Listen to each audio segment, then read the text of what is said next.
The rain on the slick city streets wasn't the coldest thing that night. For Chloe Sterling, 8 months pregnant and deeply in love. The chill came from the sight of her husband's brand-new Audi R8 parked outside a restaurant she couldn't afford.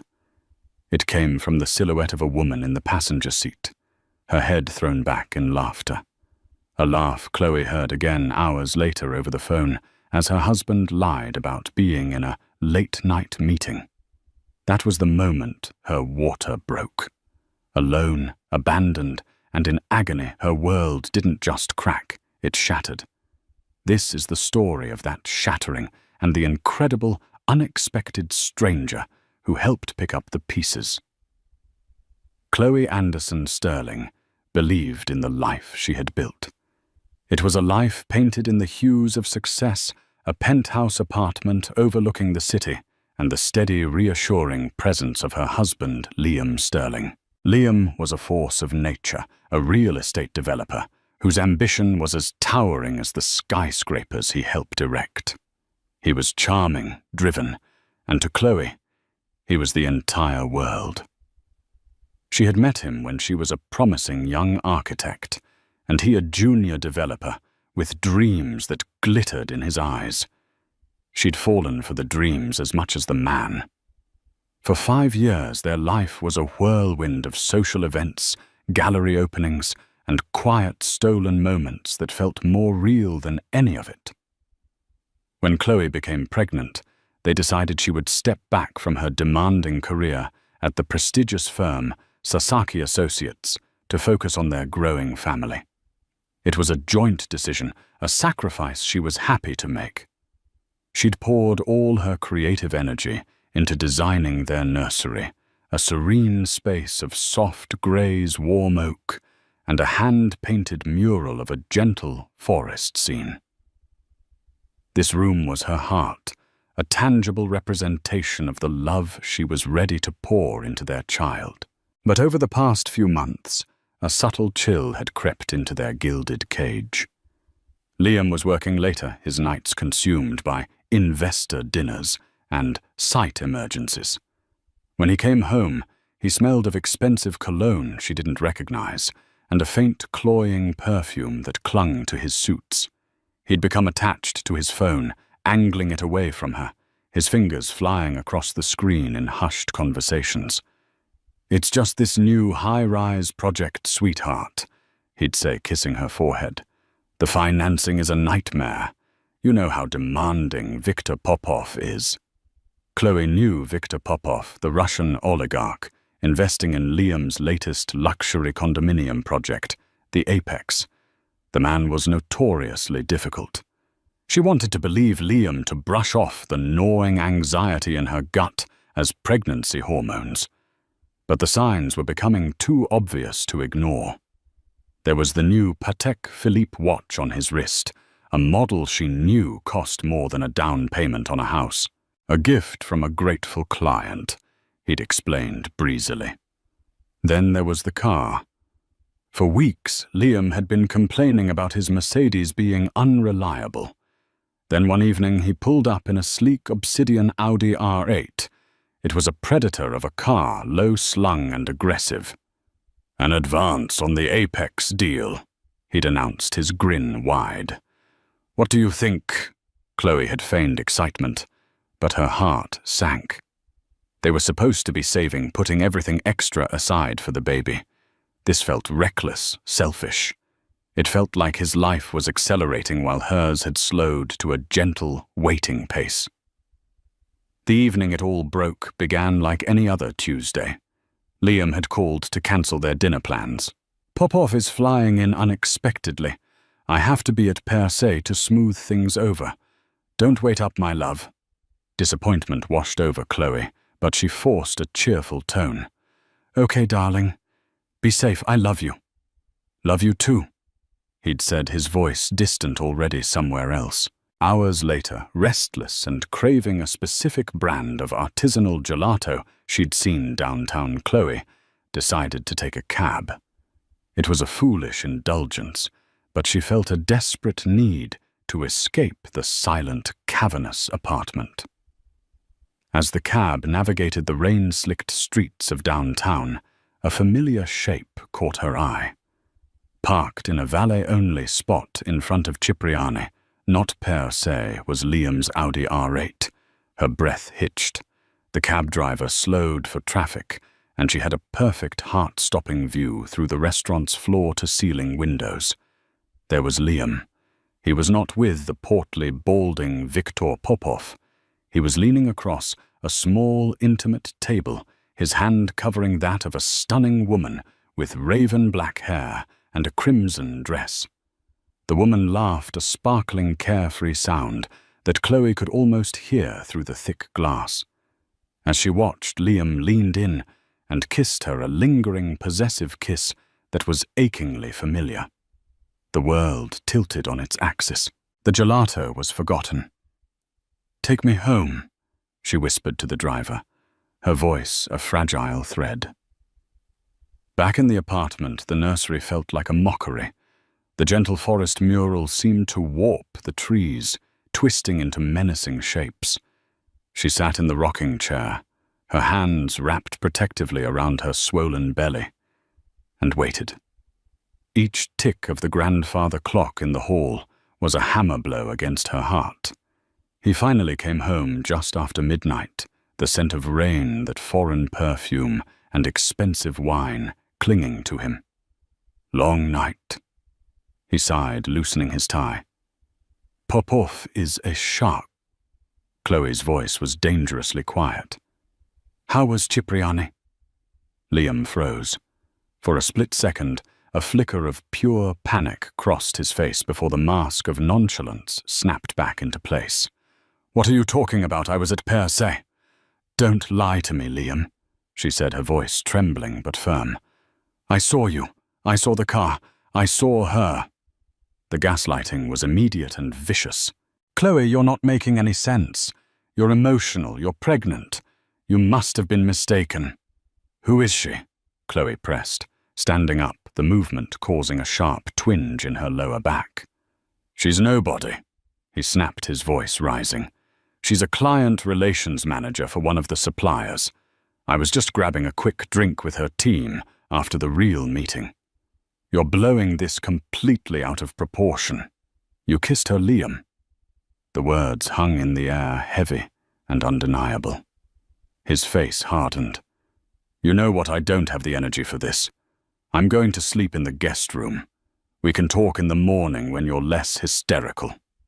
He turned his back on her and walked away, leaving her alone with the rubble of their life.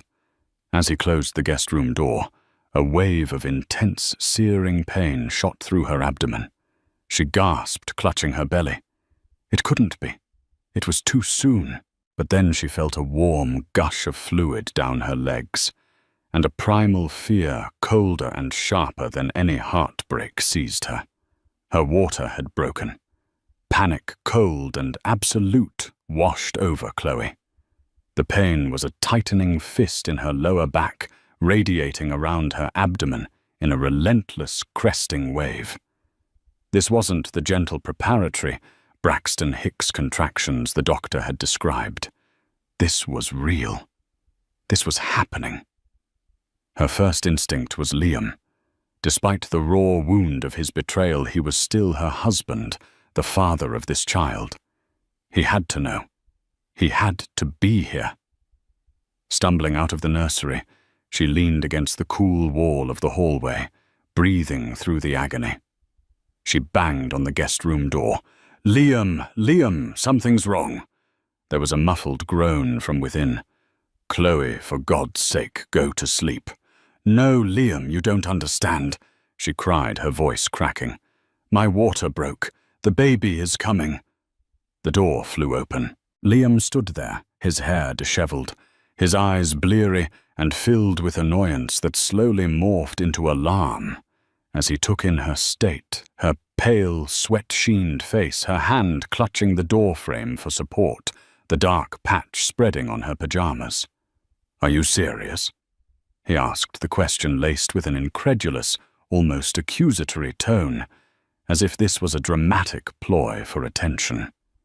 "Yes, I'm serious. We have to go to the hospital, Now. Another contraction seized her, and she doubled over with a pained cry. Liam sprang into a strange, frantic parody of action. He ran back into the room, grabbing his pants and shirt. He was fumbling with his phone, his thumbs swiping uselessly at the screen. Okay, I'll call a car, an Uber. Your car, Liam? Chloe gasped, trying to straighten up. The Audi is in the garage. It will be faster. No, not my car, he said quickly, too quickly. It's blocked in. A neighbor parked terribly. An Uber is better, more reliable. The lie was so blatant, so transparent, it was like a slap in the face. His precious new car, the symbol of his secret life, was not to be sullied by the messy reality of childbirth. As he was frantically tapping at his phone, it began to ring. The screen lit up with a name, Isabel. Their eyes met. Chloe saw a flash of pure terror in his before he reflexively answered, turning away from her as if to shield the conversation.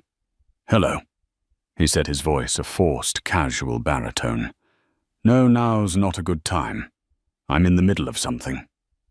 Chloe could hear the faint tinkling sound of the woman's voice on the other end, but one sound carried clearly across the space between them, that same sparkling laugh she had seen through the restaurant window, the sound of her husband's betrayal.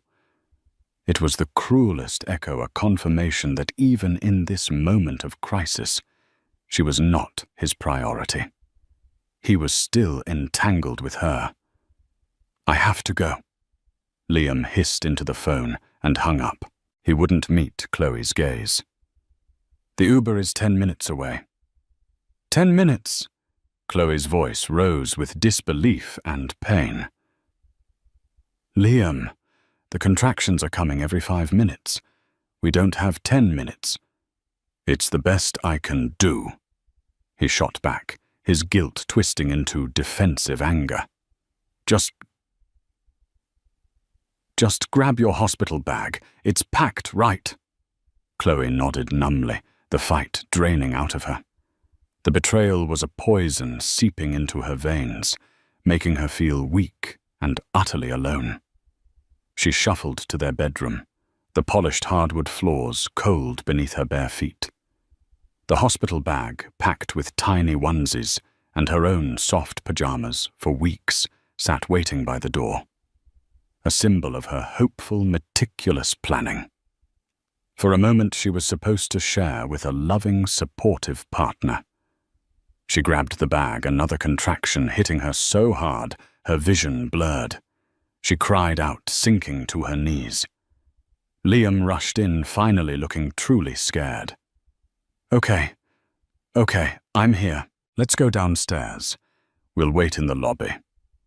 He helped her up, his touch, feeling alien and unwelcome. They rode the private elevator down in suffocating silence, the only sound Chloe's ragged breaths and the quiet hum of the machinery. Each floor they descended felt like a new layer of her old life being stripped away. In the opulent marble lobby, the night doorman, a kind man named George, rushed over with a look of concern. Mrs. Sterling, is everything all right? Should I call for an ambulance? No, George, we're fine, Liam said, waving him off impatiently. We have a car coming. They stood under the awning, the city lights blurred by the persistent drizzle. Chloe leaned against a cold marble pillar, her world shrinking to the rhythm of pain, breath release. Liam paced back and forth, checking his phone every few seconds. Where is this guy? The app says he's 2 minutes away. Chloe looked down at her own phone to check the time, to try and ground herself in something, anything. The screen was black. In her pained haste, she hadn't realized the battery was dead, another thread connecting her to the world severed. A black sedan pulled up. Not the Uber. A sleek, imposing Bentley Mulsanne, its engine a low, confident purr. The back door opened, and a woman emerged. It was her, Isabel, in her crimson dress now partially hidden by a chic black trench coat.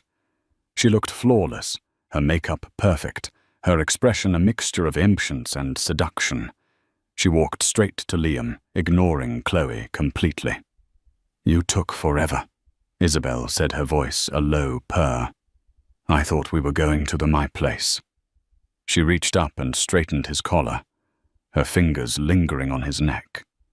Liam looked from Isabel's predatory smile to Chloe's devastated face. He was trapped. "Isabel, not now. This is not what it looks like, isn't it?" Chloe whispered the words, barely audible, over the roaring in her ears. The pain returned a colossal, overwhelming wave that buckled her knees. She cried out a raw animal sound of distress. Isabel finally seemed to notice her, her eyes scanning Chloe's pregnant form with a look of cold, dismissive appraisal. "Oh," she said, a smirk playing on her lips. "I see. A bit of drama." Liam panicked. "Isabel, just get in my car. Go, I'll call you later."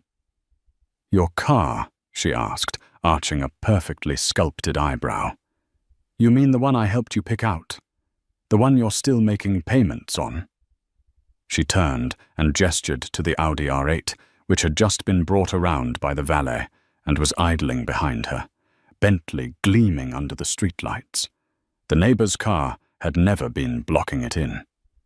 The final lie was laid bare. Liam hadn't wanted to take her to the hospital in his car because he was waiting for his mistress. He was going to leave his wife in labor, waiting for a taxi while he drove off with another woman. The sheer calculated cruelty of it stole Chloe's breath. As Isabel slid gracefully into the passenger seat of the Audi, Liam gave Chloe a desperate, pleading look. "Chloe, I can explain." But there was nothing to explain. With a roar of its engine, the Audi R8 pulled away from the curb, its red taillights disappearing into the rainy night. Liam stood on the sidewalk, caught between two worlds, having chosen the wrong one. And Chloe was left standing alone on the brink of motherhood, completely and utterly abandoned. The Uber, according to Liam's phone, which he was now staring at blankly, had just cancelled the trip. The world dissolved into a kaleidoscope of pain and blurred city lights. The red taillights of the Audi had been swallowed by the night, a final definitive period on the sentence of her marriage. Liam stood frozen on the sidewalk, a statue of indecision and cowardice. He was looking at his phone, muttering about the cancelled ride, about the terrible service, about anything other than the monumental failure of his character that had just played out. Chloe didn't have the energy to scream at him. She didn't have the strength to cry. All of her being was focused on the primal, overwhelming task her body had undertaken. Another contraction stronger than the last ripped through her. Her legs gave way, and she crumpled onto the cold, wet pavement of the porte cochere, the designer hospital bag falling beside her with a soft thud. The doorman. George rushed to her side, his face a mask of alarm. "Mrs. Sterling, I'm calling 911 right now." "No. Ambulance. Too long." Chloe managed to gasp, the words punctuated by ragged breaths. The traffic on the street was a swish of indifferent headlights. No one was stopping. No one saw her. She was invisible in her agony. Liam was finally shaken from his stupor. "Chloe, get up. We can't stay here." He tried to pull her up his hands, clumsy and ineffective. His touch felt like an intrusion, a violation. "Don't touch me." She breathed the words laced with a sudden sharp venom that surprised even herself.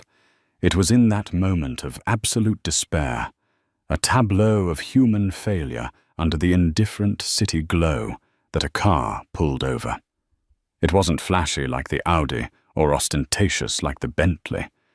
It was a dark, impossibly sleek sedan, an Aston Martin Rapide, though Chloe was in no state to recognize its make.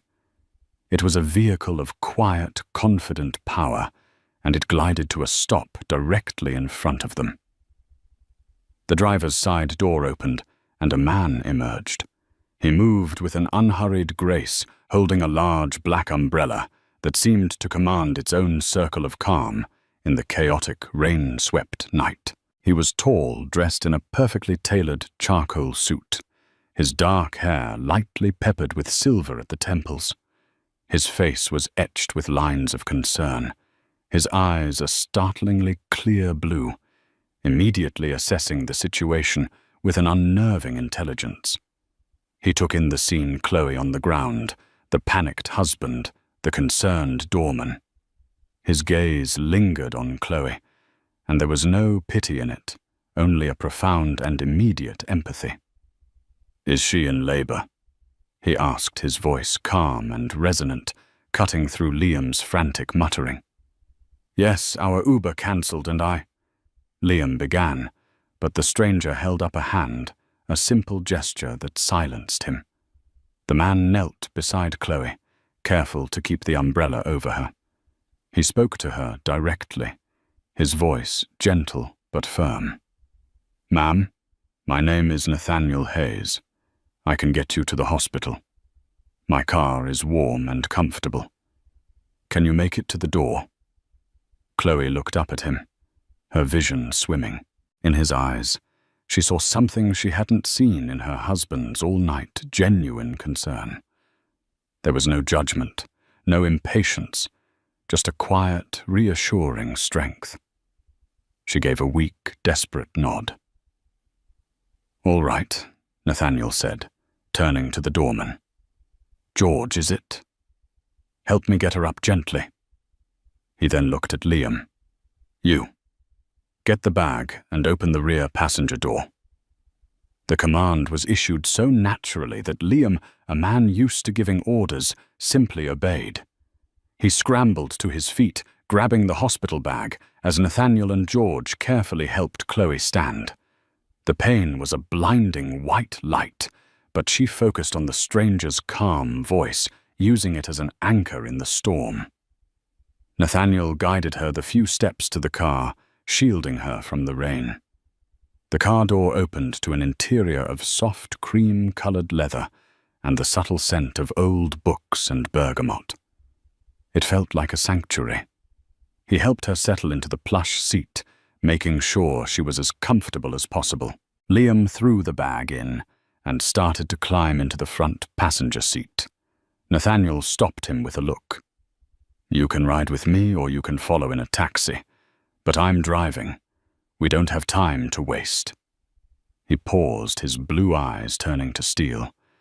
"And if you get in, you will be quiet and you will not upset her further. Is that understood?" The authority in his voice was absolute. Liam, for the first time that night, looked utterly diminished. He simply nodded and slid into the front seat, looking small and out of place in the opulent car. Nathaniel got into the driver's seat. The engine hummed to life, and the car pulled smoothly into traffic. He turned the heat up and adjusted the vents towards the back.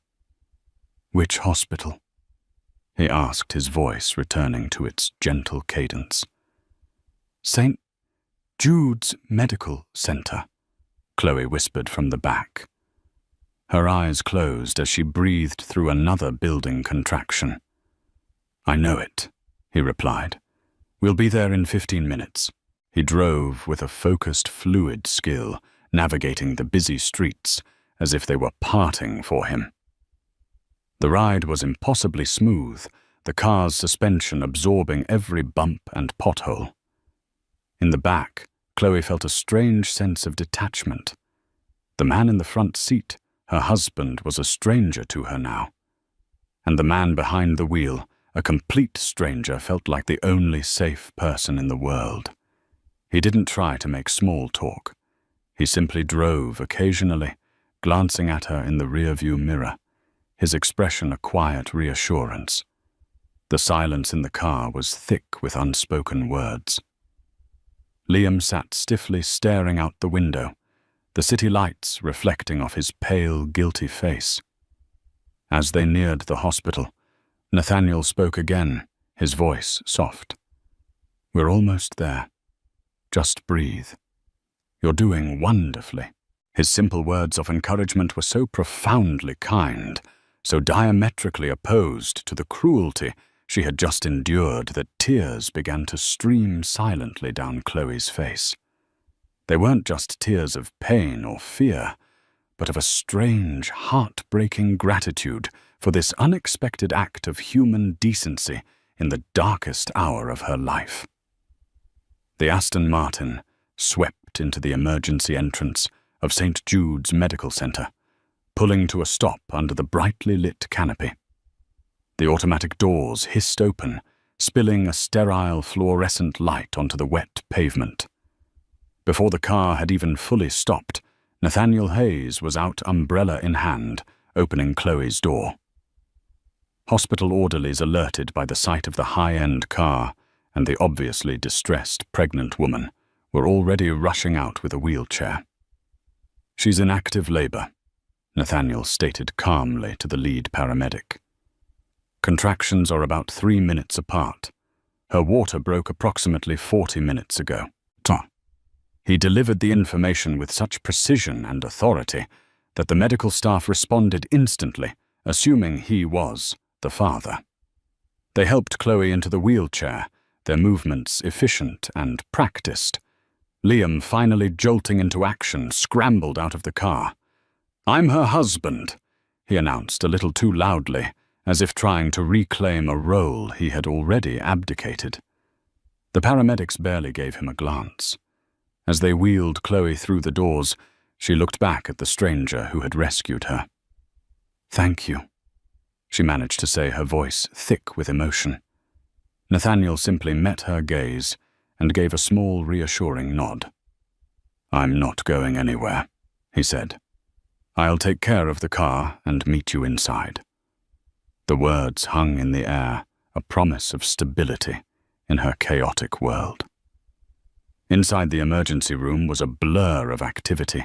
Nurses and doctors swarmed around her, asking questions, checking her vitals, and prepping her for the maternity ward. Liam hovered nearby, trying to answer questions about her medical history, fumbling with dates and allergy information that Chloe had to correct through gritted teeth. He was a fumbling, useless appendage to the well-oiled machine of the hospital. They moved her to a private delivery room upstairs. It was a large, surprisingly comfortable room, with soft lighting and advanced medical equipment tucked discreetly behind wooden panels. A kind, middle-aged nurse named Maria introduced herself and began to get Chloe settled. "Your husband can go handle the admissions paperwork at the front desk, sweetie," Maria said with a warm smile. Liam looked relieved to have a task away to escape the tense intimacy of the delivery room. "Right. Paperwork. I'll be right back."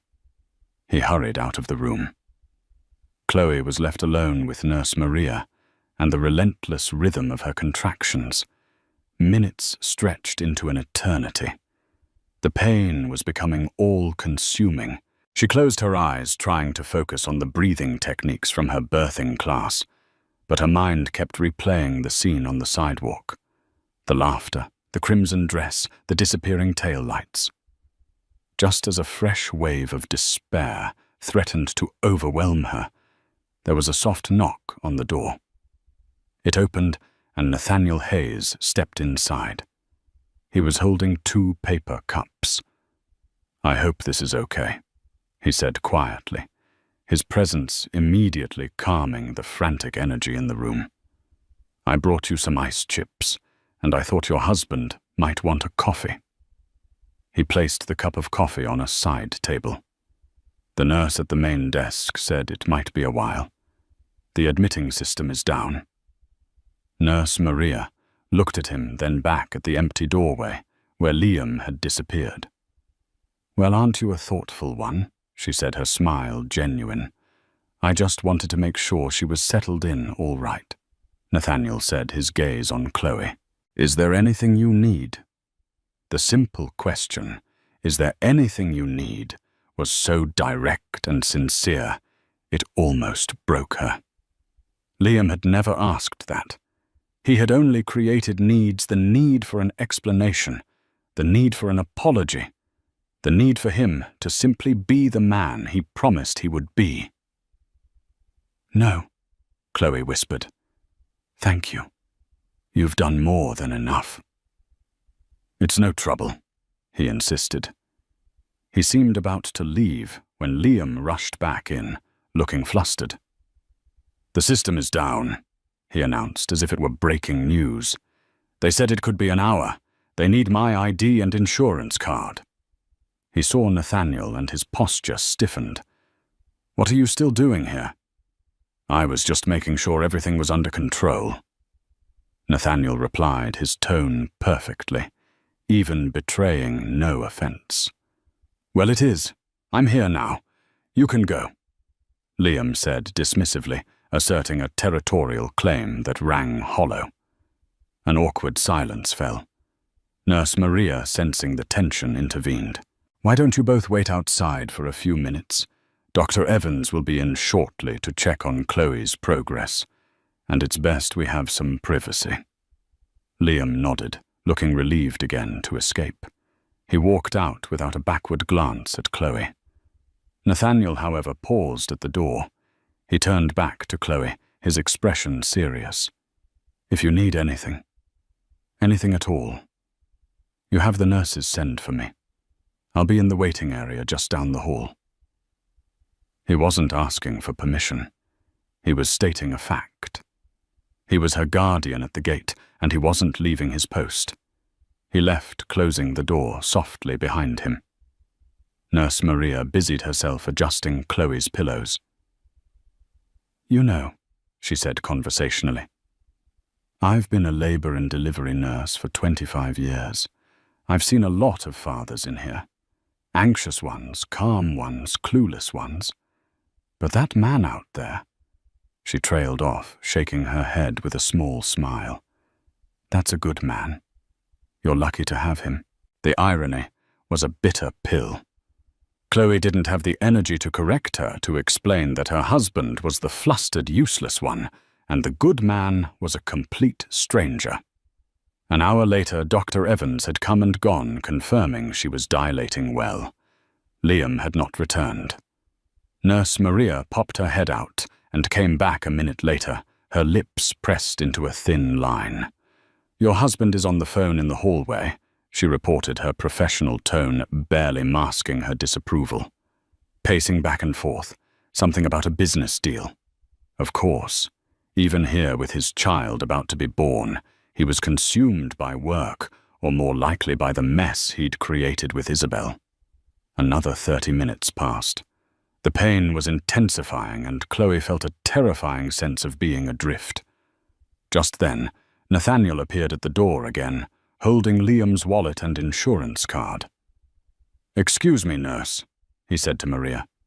"Mr. Sterling was occupied on a call and asked if I could bring these to admissions for him, since the system is back up. I've already taken care of it." He handed the wallet to Maria. "They just needed to copy the card. Everything is processed." He had done it. He had handled the bureaucracy that her own husband couldn't be bothered with. He had smoothed the way quietly and efficiently, asking for nothing in return. "I'll be outside," he said to Chloe, giving her another one of his small, steadying nods before disappearing.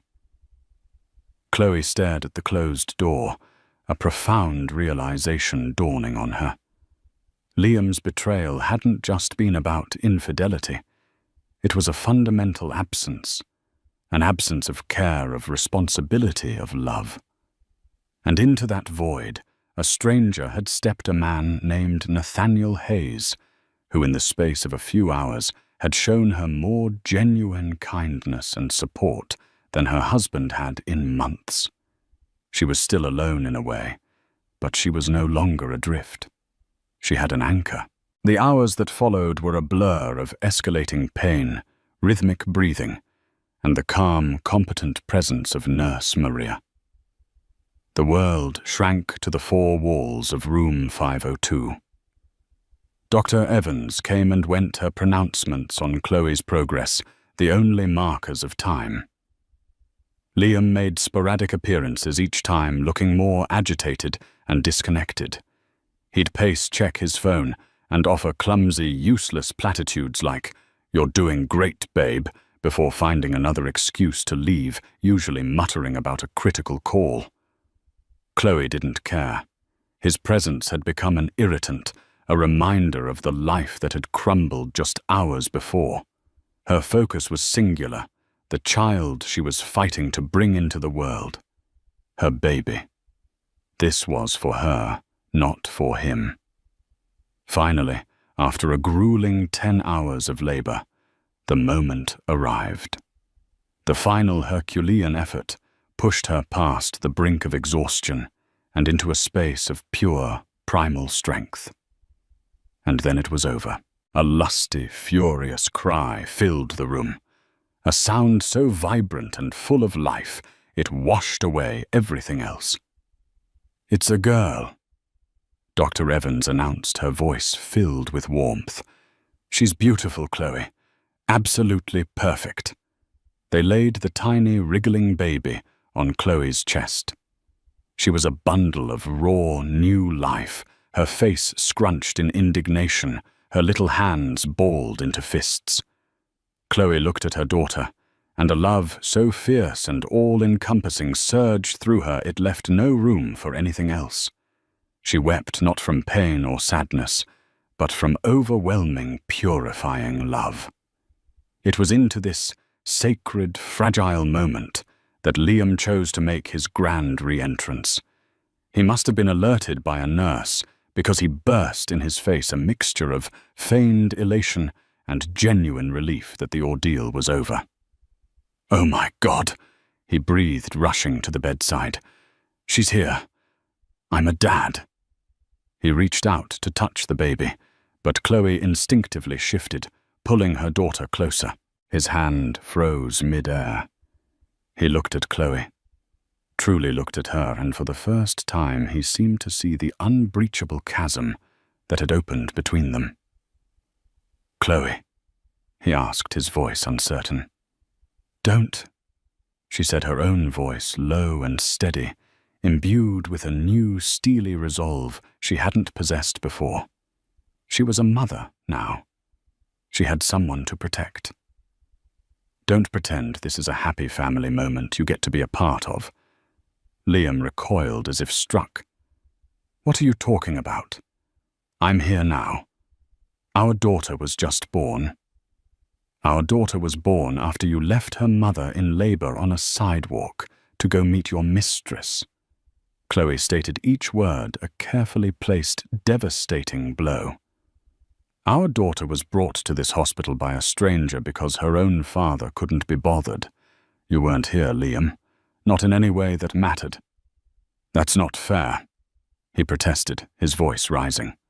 "I was dealing with a crisis. My deal with Popov was falling apart. Everything I do for this family." "Stop it," Chloe said, her eyes flashing. "Just stop lying. There are no more lies." "I heard Isabel's laugh on the phone when I called you for help. I saw her get into your car. The car you lied about, the money you lied about. Who were you on the phone with all night, Liam? Her or Popov?" His face went pale. He had no answer. He just stood there, his multi-million-dollar deals and his pathetic excuses shriveling to nothing in the powerful, authentic light of that delivery room. The door opened quietly. Nathaniel Hayes stood there, his expression unreadable. He had clearly heard the raised voices. He held a small, beautifully wrapped gift box in his hands. "I apologize for interrupting," he said, his calm voice, a stark contrast to Liam's panicked energy. "The nurses told me the good news. I just wanted to drop this off, and to see if you and the baby needed anything." Liam whirled on him. Who the hell do you think you are? You need to leave. This is a private family matter. Nathaniel's gaze didn't waver. He looked past Liam directly at Chloe. Is that what you want? He asked her softly. It was a choice, a clear, definitive choice. Stay with the broken past, or acknowledge the steady, respectful presence that had materialized from the storm. No, Chloe said, her voice ringing with clarity. She looked at Liam, her heart no longer breaking but hardening into something strong and resilient. I want you to leave, Liam. What? He sputtered, incredulous. You can't be serious. I'm your husband. I have rights. You abdicated your rights on the sidewalk tonight, she said coldly. Get out. This is ridiculous. Liam's voice escalated into a shout. You're hormonal. You're not thinking straight. I'm not going anywhere. He took a step toward the bed, his face a mask of fury and desperation. Nathaniel moved with a surprising quickness. He didn't touch Liam, but he positioned himself between him and Chloe's bed, a silent, immovable barrier. I believe the lady asked you to leave, Nathaniel said, his voice dropping to a low, dangerous register. The baby has just been born. She needs a calm environment. I suggest you go before I have security escort you out. There was no question that it was a threat, and a credible one. Liam looked from Nathaniel's resolute face to Chloe's implacable one. He was outnumbered, defeated. With a strangled sound of pure frustration, he turned and stormed out of the room, slamming the door behind him. The room fell silent, the only sound the soft snuffling of the baby in Chloe's arms. The confrontation had left Chloe shaking, but a profound sense of relief washed over her. It was over. The lie was over. Nathaniel remained by the door for a moment, as if to ensure Liam was truly gone. Then he walked over, placing the small gift box on the bedside table. I am truly sorry for your pain, he said, his sincerity absolute. But for what it's worth, congratulations on your beautiful daughter. She's a fighter, just like her mother. He looked at the baby, and for a fleeting moment, an expression of profound, heart-wrenching sadness crossed his face before being replaced by a gentle smile. It was a glimpse of a hidden sorrow, a hint at the man behind the calm exterior. Do you have a name for her? He asked. Chloe looked down at her daughter, her perfect, tiny miracle. Lily, she said softly. Her name is Lily. Lily. Nathaniel repeated the name, a soft benediction. It's a beautiful name, a symbol of new beginnings. He met Chloe's eyes, and in his, she saw not a savior or a knight in shining armor, but something far more rare, a kindred spirit. The days following Lily's birth were a cocoon of hospital routine and the dizzying, exhausting joy of new motherhood. Liam did not return to the hospital. He sent a barrage of texts alternating between saccharine apologies, furious accusations, and desperate pleas. Chloe read the first few and then blocked his number. Her world had shrunk to the 4-pound, 10-ounce person in her arms, and there was no room in it for his chaos. Nathaniel Hayes, however, was a quiet, steady presence. He didn't visit her room again, respecting her privacy, but he made his support known in subtle ways. A beautiful bouquet of white lilies arrived the next day, with a simple card, wishing you and Lily peace and strength. N.H. He had also, she learned from Nurse Maria, arranged for her to have the best lactation consultant on staff, and had paid for the upgraded private recovery suite, all done anonymously through the hospital's foundation. When she tried to thank him via a message passed through a nurse, the only reply was, "A friend of mine was once in your position. Please just focus on your daughter." When Chloe and Lily were discharged, a car service, discreet and professional, was waiting for them. Not a flashy Aston Martin, but a safe, comfortable SUV with a professionally installed infant car seat. The driver had an envelope for her. Inside was a key and an address to a fully furnished two-bedroom apartment in a secure, family-friendly building with a note. "A safe place for you and Lily to land. 3 months' rent is taken care of. Think of it as a gift from one parent to another."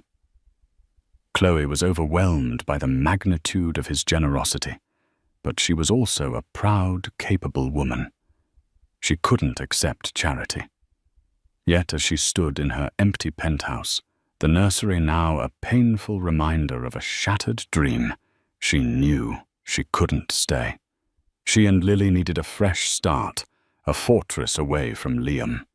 She accepted the apartment as a temporary loan, a sanctuary she would repay as soon as she was on her feet. Her first call was to a divorce lawyer, a sharp, no-nonsense woman named Jessica Finch. "He'll fight you," Jessica warned during their first meeting, Lily asleep in her carrier at Chloe's feet. "Men like Liam Sterling with big egos and bigger assets, they don't go down easy. He'll try to paint you as an unstable, vindictive woman and go for custody." The thought sent a spear of ice through Chloe's heart. "He can't. After what he did, he'll twist it," Jessica said grimly. "He'll say he was managing a business crisis to provide for you, and that you, in a fit of hormonal rage, locked him out of his child's life. We need leverage, something concrete."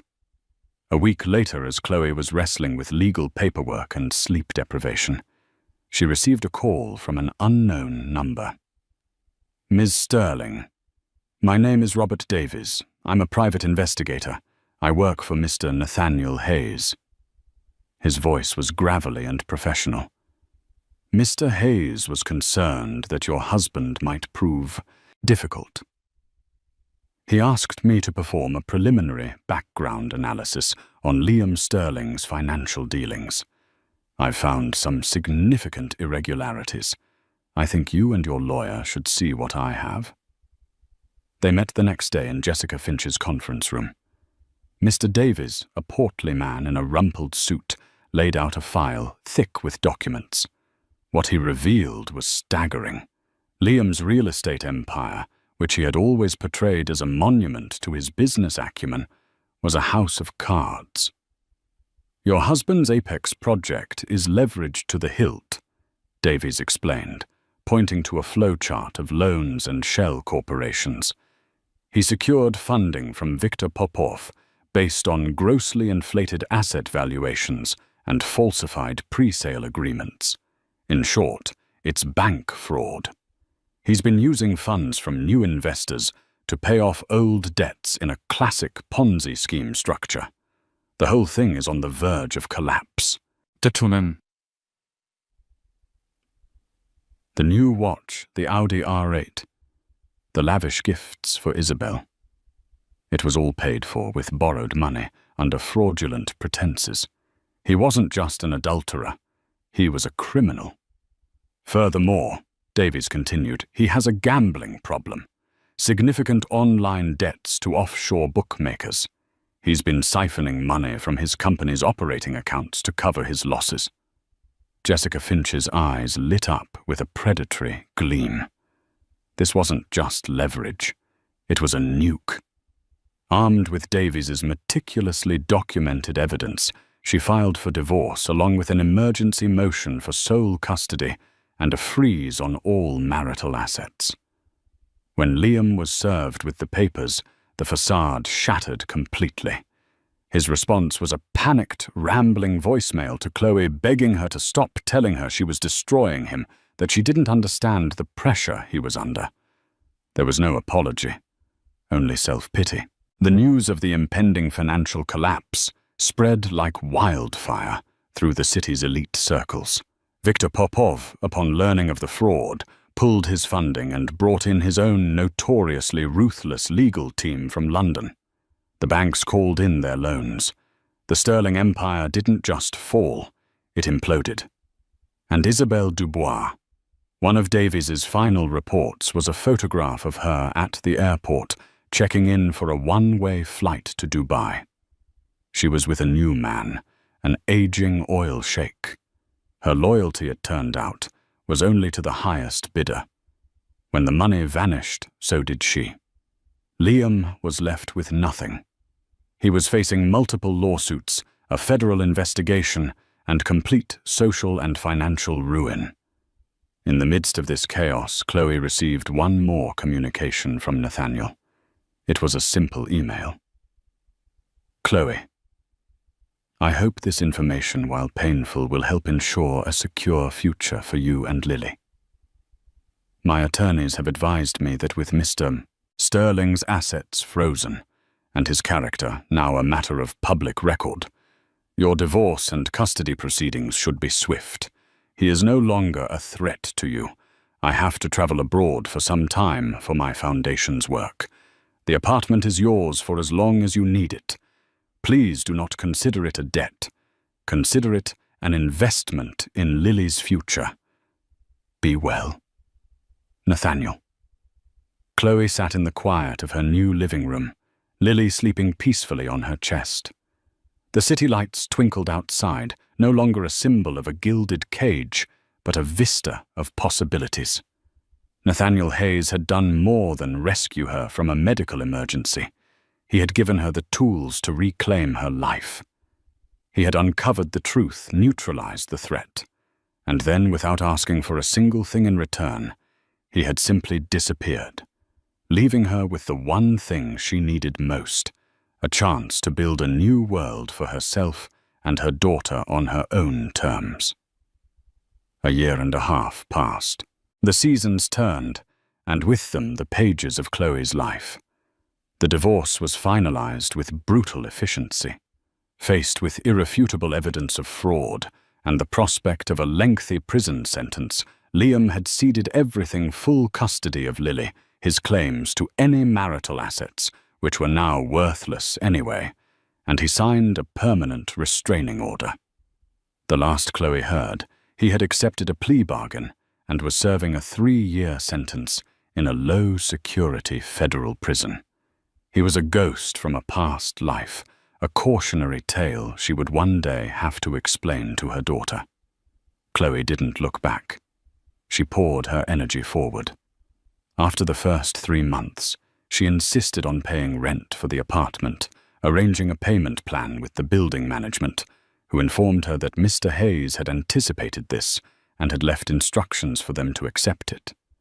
It was a matter of pride and principle for her. This life was hers to build. She went back to what she loved. She started her own boutique architecture and design firm, Anderson Design Studio. She worked from a small office she set up in the 2nd bedroom, often late into the night after putting Lily to bed. Her first clients were small, a kitchen remodel, a brownstone renovation. But her talent was undeniable. Her work was clean, warm, and human-centered. She developed a reputation for creating spaces that felt like home. Within a year, she was featured in Architectural Digest for her innovative work on a sustainable community center, and her small firm had a waiting list. Lily was her son.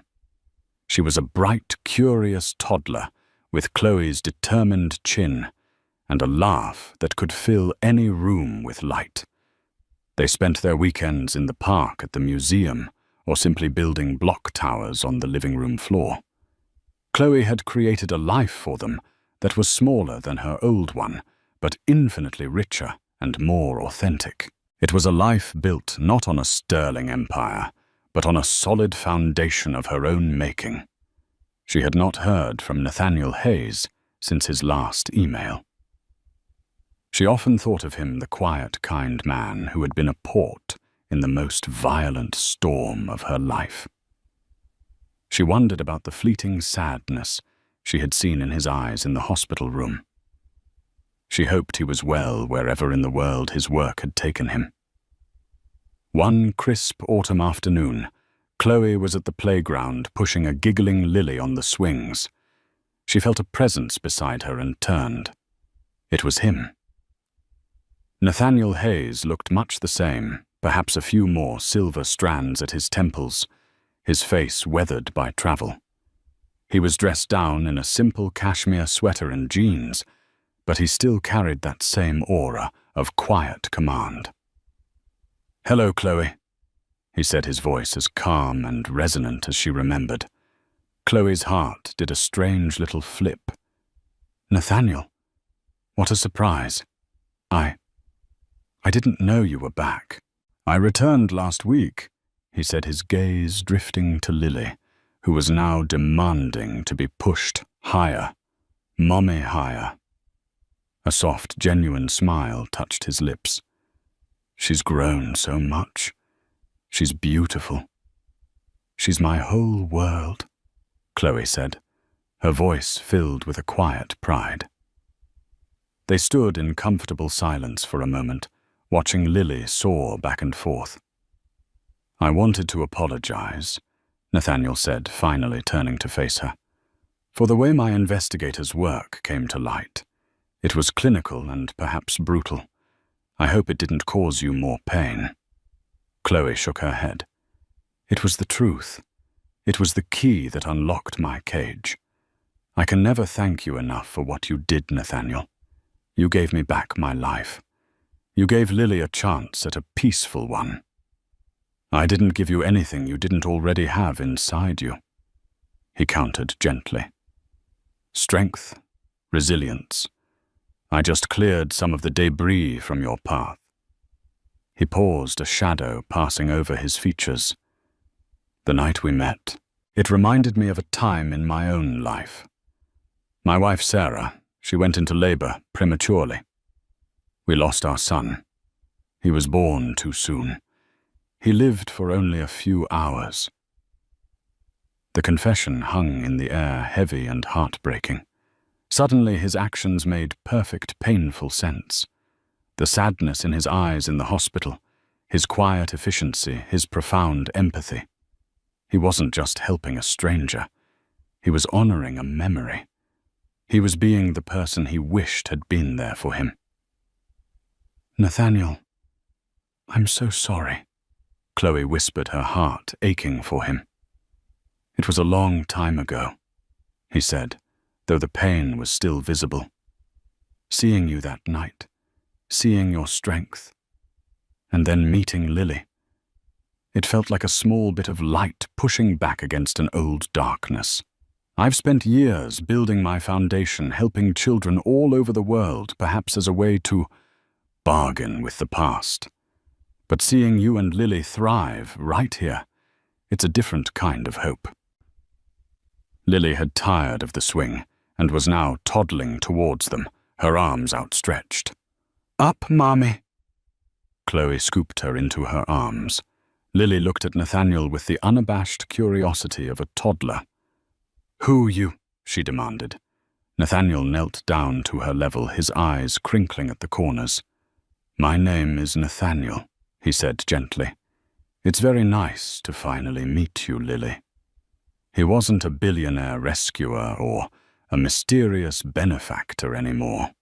He was just a man, one who had known profound loss and had chosen to answer it with profound kindness. And Chloe was no longer a victim or a scorned wife.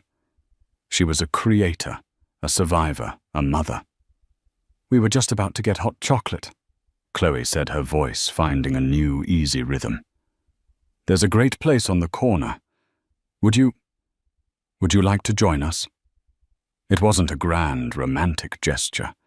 It was something quieter, simpler, and far more real.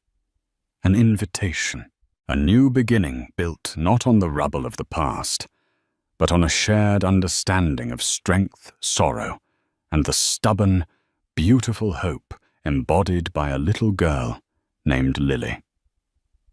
Nathaniel's smile reached his eyes, chasing away the last of the shadows. "I'd like that very much." And so Chloe's story isn't just about a marriage ending. It's about a woman's life truly beginning. It's a powerful reminder that our lowest moments do not have to define us. Betrayal can forge resilience, and despair can be the very ground from which new hope grows. A stranger's kindness can change the entire trajectory of a life, proving that decency and compassion are the true superpowers in this world. From the wreckage of a lie, Chloe, with her daughter Lily, built a new empire, one of love, integrity, and self-worth, a foundation that no amount of deceit could ever shake. What did you think of Chloe's incredible journey? Have you ever witnessed an act of kindness from a stranger that changed everything? Let us know your thoughts in the comments below. If this story touched your heart, please give this video a like, share it with someone who needs to hear a story of strength, and be sure to subscribe to our channel for more real-life dramas that will inspire and move you. Hit that notification bell so you never miss an update. Thank you for listening. The air in the penthouse office crackled with a tension thicker than the city smog outside. She saw them before they saw her. Her husband Liam, the man who kissed her pregnant belly that morning, was pressed against his desk by his chief operating officer Isabella. Isabella's designer dress was hiked up her laughter, sharp and mocking, as she looked up and finally noticed the figure in the doorway. "Well, look what the pregnant cat dragged in," she sneered, making no move to separate herself. "Come to fetch your husband." Liam's face went white with panic, but Chloe simply offered a serene, chilling smile. She took a step forward, the only sound the soft click of her heels on the marble floor as she placed a thick, bound document on the corner of the desk. Chloe Davenport believed she had built a perfect life, brick by golden brick. Her marriage to Liam felt like the capstone on an already impressive structure. They lived in a sprawling Soho loft with floor-to-ceiling windows that drank in the Manhattan skyline, a view she'd paid for with the first dividend from her inheritance. It was Chloe's money, a vast fortune left by her parents' pioneers in early data encryption technology, that had served as the seed capital for Liam's ambitions. He had the vision, she had the means. Together they launched Aura Innovations, a tech company specializing in next-generation biometric security. Liam was the face of the company, charming, relentlessly driven, a charismatic leader who could sell their vision to investors and the media alike. Chloe, with her quieter, more analytical mind, preferred a background role serving on the board and managing the intricate web of finances and investments that kept the company thriving. For 5 years it was perfect. They were the city's golden couple, his looks and her legacy, his ambition and her intellect. They were a team. Now at 29 and 6 months pregnant with their first child, Chloe felt a sense of profound, settled contentment. She would trace the curve of her belly and imagine their son, a perfect fusion of them both. But lately hairline cracks had begun to appear in the gilded facade of their life. They were almost imperceptible at first, easy to dismiss as the stresses of a rapidly growing company and an impending baby. Liam was working later than ever, his nights filled with emergency board meetings and last-minute investor calls. When he came home, the scent of his familiar cologne was often tangled with something else, a sharp, floral perfume she didn't recognize. He grew defensive about his phone, angling it away from her when it buzzed, a habit he'd never had before. He'd always been an open book. Once she'd playfully reached for it, and he'd snapped, "Chloe, personal space, please. It's a sensitive work email." The coldness in his tone stung more than the words themselves. Then there was Isabella Rossi. Isabella was Aura's COO, a razor-sharp executive Liam had hired 2 years prior.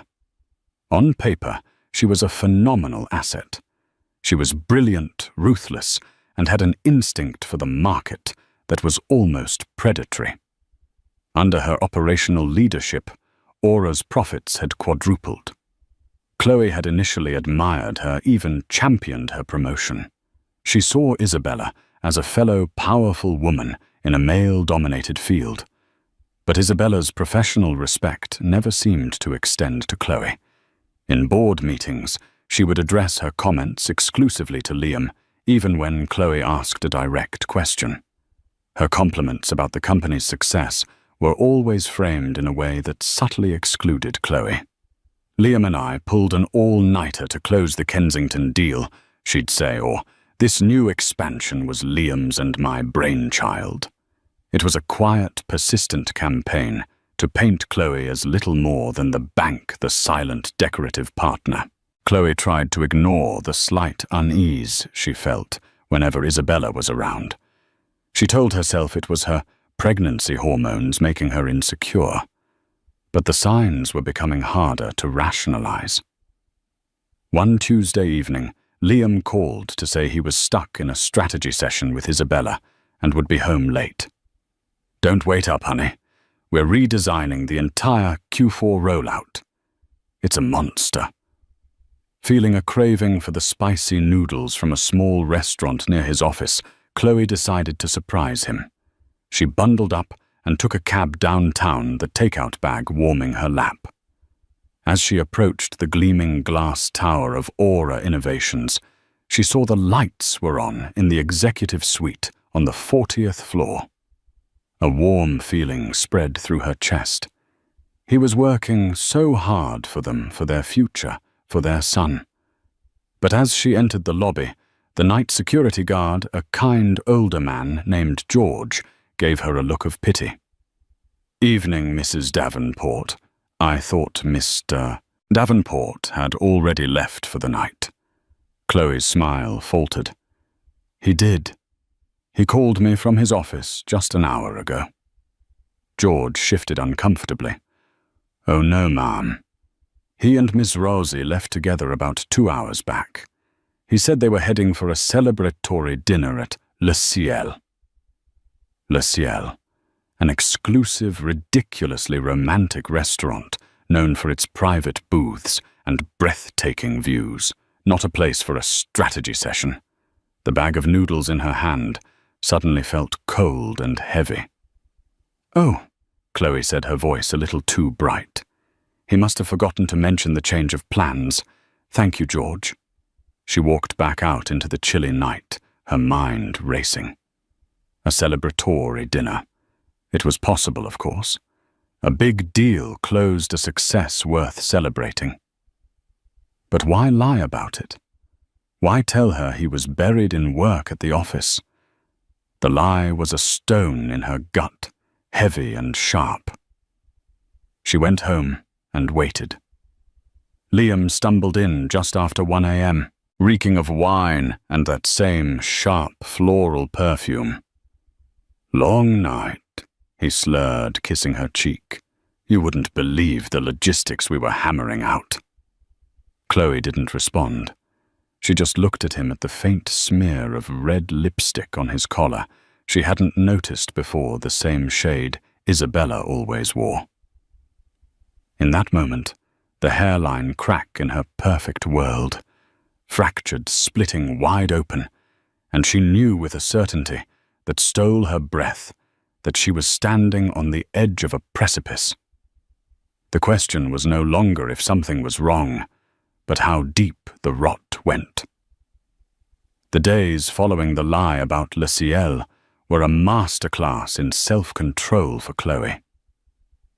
The instinct to scream, to cry, to hurl accusations at Liam was a physical force she had to suppress every morning. But Chloe Davenport was not a woman governed by impulse. Her mind, honed by years of managing complex financial portfolios, saw the situation not just as a personal betrayal, but as a strategic problem with assets, liabilities, and unacceptable risks. The biggest risk of all was showing her hand too early. She needed data.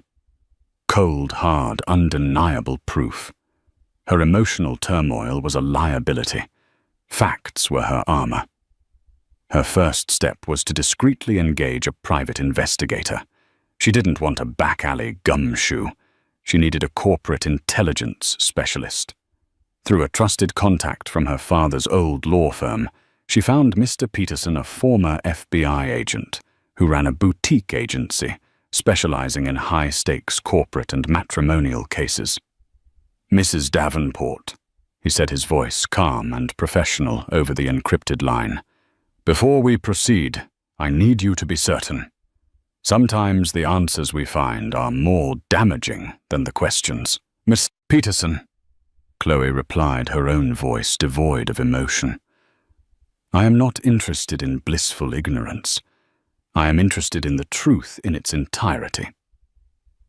While Peterson began his surveillance, Chloe started her own quiet investigation.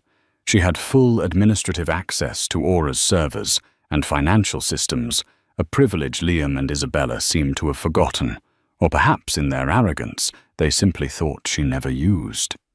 She began by examining expense reports. There they were hidden in plain sight. Dinners at Le Ciel the Onyx Club and other lavish restaurants, all filed under client entertainment. Weekend trips to boutique hotels in the Hamptons logged as executive retreats. The dates coincided perfectly with the times Liam had claimed to be working late or traveling for business alone. He wasn't just having an affair, he was funding it with company money, her money. The deeper she dug, the uglier it became. She found emails between Liam and Isabella, not on the main company server, but on a secondary private server. Liam had set up thinking it was untraceable. He had underestimated her technical skills, a mistake many had made.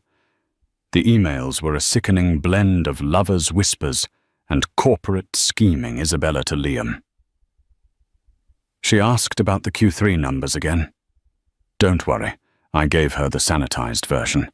She has no idea about the new shell corp we're using to funnel the development funds." Liam to Isabella. "My brilliant girl. Soon we won't have to answer to her at all. Once the Phoenix project is ready to launch, we can buy out her shares. She'll be happy with her payout, and the company will finally be ours. Really, ours." The Phoenix project. Chloe's blood ran cold. It was Aura's most ambitious venture, yet a revolutionary piece of encryption software poised to change the industry.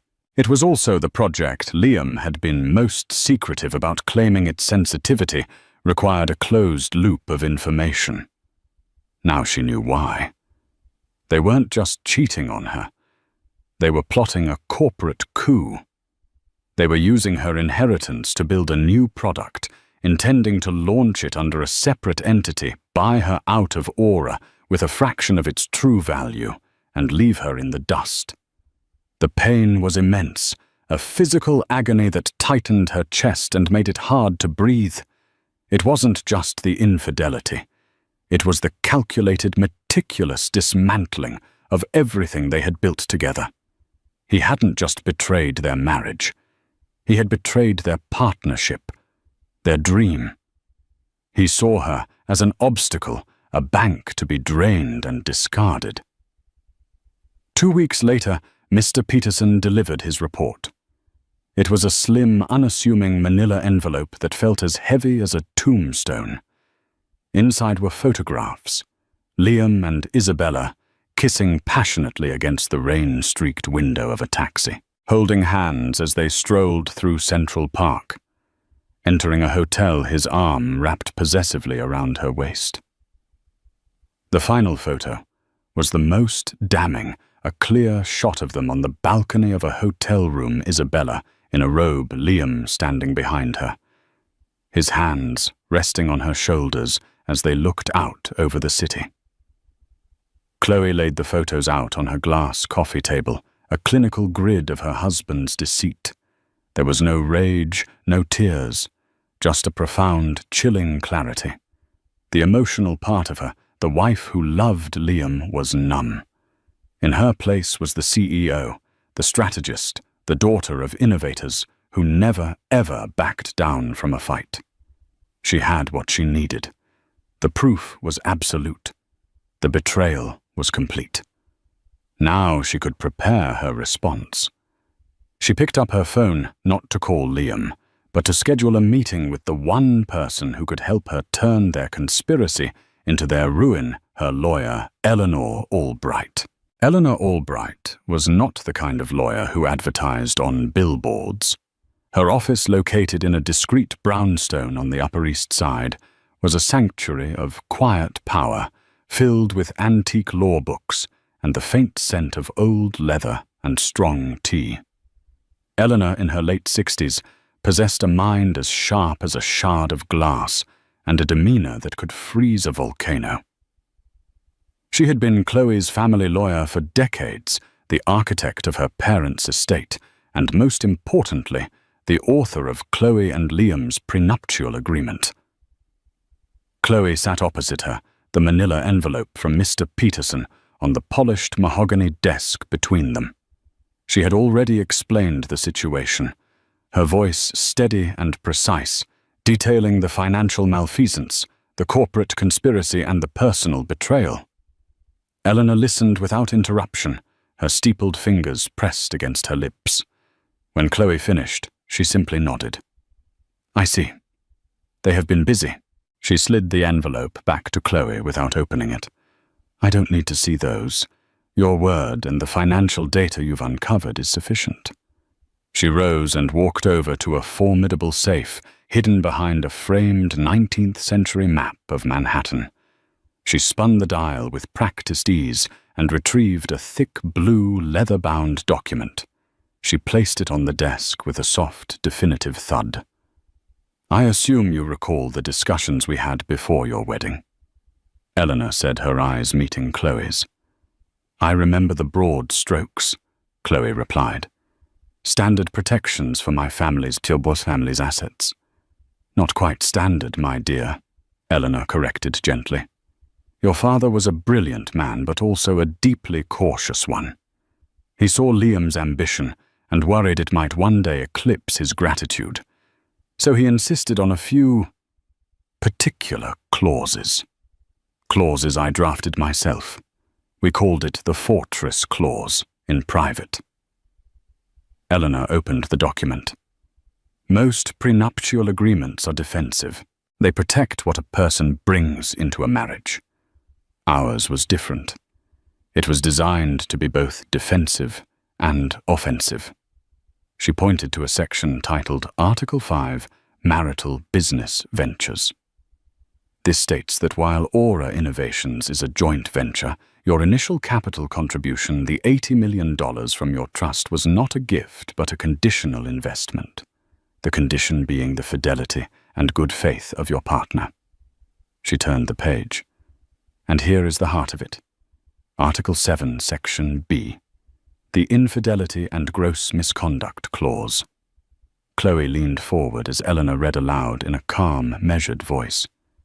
"In the event of proven marital infidelity by Liam Davenport, or in the event of his engagement in financial malfeasance, or any action intended to deliberately devalue Chloe Davenport's stake in their shared business ventures, the following terms are immediately enacted." Eleanor paused, looking at Chloe over the rim of her glasses. "1. Liam Davenport's 50% ownership stake in Aura Innovations and any affiliated shell corporations or subsidiary projects is immediately forfeited and transfers in its entirety to Chloe Davenport. He is not to be bought out. His share is simply nullified." Chloe's breath hitched. She remembered discussing this, but it had seemed like an abstract, aggressive legal maneuver at the time. Just in case, that she never thought would be invoked. Eleanor continued, her voice unwavering. 2. Any and all intellectual property patents or proprietary technologies developed by Aura Innovations or its employees during the course of the marriage are deemed to be assets derived directly from the initial conditional investment. As such, full and exclusive ownership of said intellectual property, including but not limited to the initiative currently codenamed the Phoenix Project, reverts to Chloe Davenport. 3. Eleanor said, a grim satisfaction in her tone. Liam Davenport is to be terminated for cause from his position as CEO and is barred from working in the biometric security industry for a period of 10 years per the non-compete agreement he so eagerly signed. And 4. He forfeits any and all claim to marital assets, including real estate vehicles and liquid funds purchased with income or dividends generated by Aura Innovations. Chloe sat back stunned. It wasn't just a prenup. It was a corporate death sentence. Her father, even from beyond the grave, had protected her. He hadn't just built a wall around her inheritance. He had built a fortress, complete with trapdoors and cannons aimed directly at anyone who tried to betray his daughter. They think they're building their own empire with my money, Chloe whispered, the scale of the prenup's power sinking in.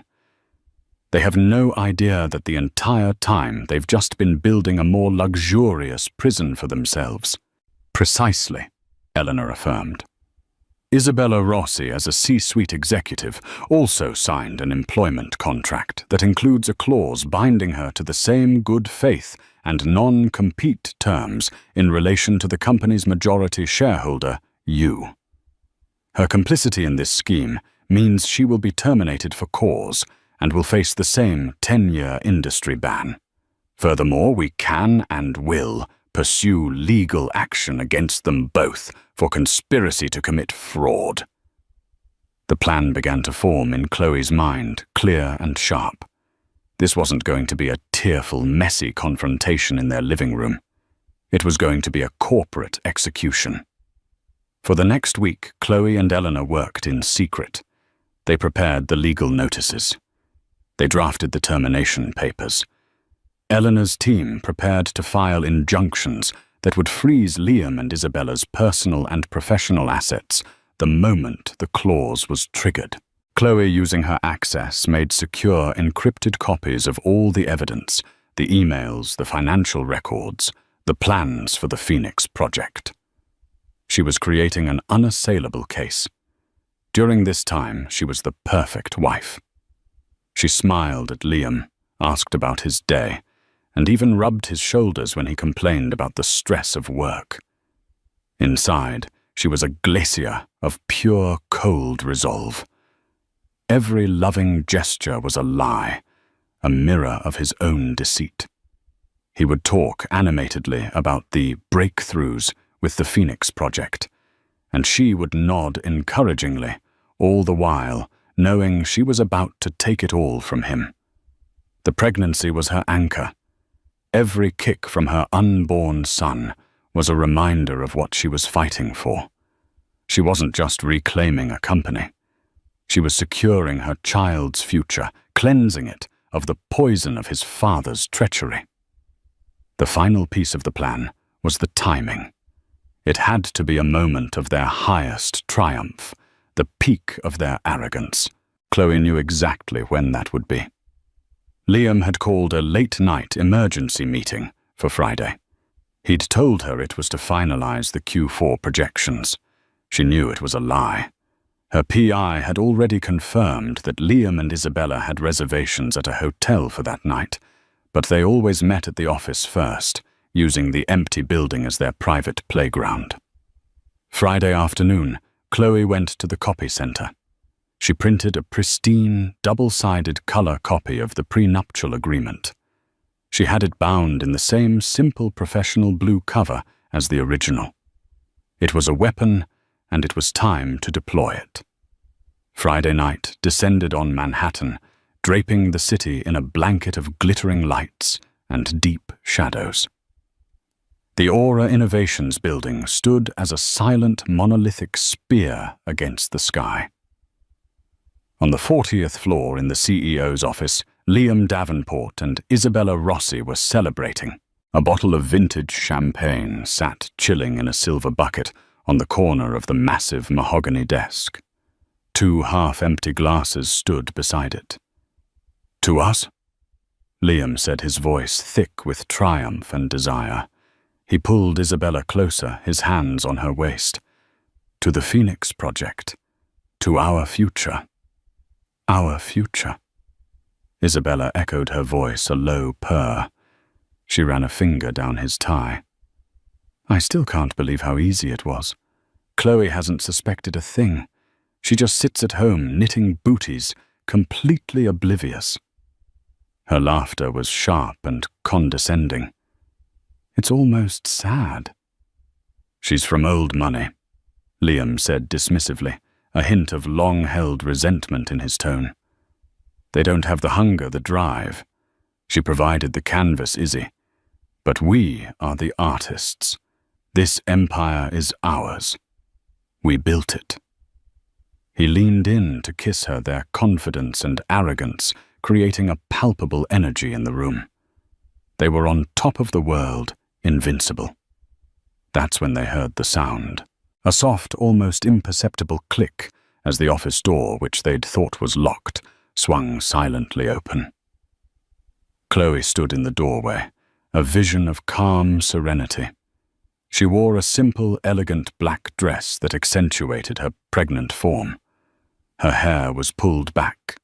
Her face composed her eyes, holding a stillness that was far more terrifying than rage. She didn't look at Liam. Her gaze was fixed solely on Isabella, who was still pressed against the desk. Isabella recovered first, a smirk spreading across her face. She made no move to adjust her dress or step away from Liam.